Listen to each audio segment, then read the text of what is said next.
plus grand-chose. En fait, où ce que j'étais, j'avais perdu mes enfants, j'étais à côté dans la drogue. J'avais plus de famille vraiment. Ça m'intéressait pas d'avoir un petit job inintéressante où je m'ennuierais. Donc j'ai décidé de prendre ma vie en main, de lâcher la drogue, de reprendre la vie de famille. Je vous dirais, j'avais pas vraiment le droit de sortir, j'ai pas eu droit vraiment à vivre ma jeunesse. En fait, je devais rentrer le soir de l'école, je devais absolument faire le ménage en entier de la maison, soi-disant parce qu'eux travaillaient et ramenaient de l'argent pour nous. Mon beau-père, lui, c'était la violence aussi à un moment donné, la violence verbale, la violence physique. C'est même pas vrai ce que tu dis, t'es même pas sûr de toi, tu comprends rien. C'est souvent le genre de choses qu'on m'a dit. Je suis devenu un peu, pas délinquant, mais j'ai pogné une phase à un moment donné où j'ai voulu m'en foutre, faire ce que je veux. Quand j'ai connu la mère de mes enfants, on ne s'attendait pas à avoir un enfant si tôt. Et quand j'ai su qu'elle est tombée enceinte pour la première fois, ça a été, en fait, ça a été une façon pour moi de me relever puis de prouver au monde que je suis quelqu'un. J'avais une raison de vivre.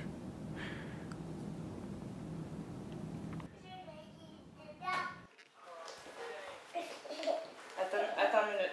Tu m'as pris le... OK? Oui. Les enfants, c'est ceux qui ont mis un sens à ma vie. Parce qu'avant, c'était, comme j'ai dit, vraiment un party intense et je travaillais, mais ça reste que c'était pas, j'avais pas une vie saine du tout. Et puis avoir mes enfants, ça me fait voir, on pourrait dire, les choses d'une autre façon aussi. Bien, j'avais été à l'école bien avant mes enfants et puis ça a toujours été une expérience trouble. Je réussissais jamais à y aller, je restais pas focusée. Je sais pas, j'avançais pas. Je pense que le fait que les profs qui étaient moins disponibles pour nous, de nous aider, c'était quelque chose de vraiment difficile à avancer, surtout que j'ai besoin qu'on m'aide toujours à rester concentrée dans mon travail. Alors c'est ça, je lâchais toujours. Le travail social, c'est quelque chose qui m'a toujours intéressée pour l'approche, pour l'aide des gens différents que qu'est-ce que j'ai connu, pour faire une différence dans la vie des personnes. Je vise le bac en travail social. C'est ça que j'aimerais faire. Mes objectifs, c'est de réussir mon école, mais c'est aussi de réussir en tant que mère de famille, puis avoir une vie extérieure, de vraiment tout mélanger ça et de poursuivre mes rêves. C'est vraiment ça.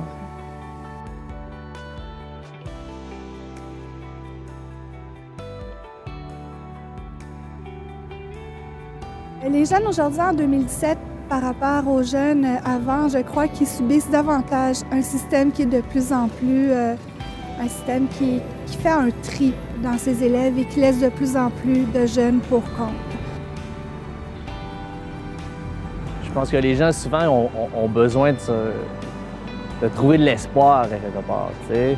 Ça peut être très, très vaste, puis c'est en leur faisant vivre des petites réussites, leur faire faire ces petits pas-là, puis les raccrocher à un avenir qui est souvent incertain pour eux, je pense qu'on peut faire une différence. C'est en étant là pour eux, les accompagner, mais dans ce qu'ils veulent vraiment devenir, ce qu'ils veulent être. Force est de constater que les besoins augmentent. Si le taux de pauvreté est relativement stable au Québec, les inégalités se creusent et les situations, du moins à une extrémité, à savoir au bas de l'échelle, ils se complexifient. Et là, on a besoin plus que jamais de réponses adaptées. On en voit plusieurs, mais quand on sait qu'ils partent d'ici et qu'ils ne reviendront pas, et qui sont stabilisés, qui ont un job, qui fonctionne, parce que j'en ai qui quittent avant d'avoir obtenu le diplôme, mais qui fonctionnent très bien.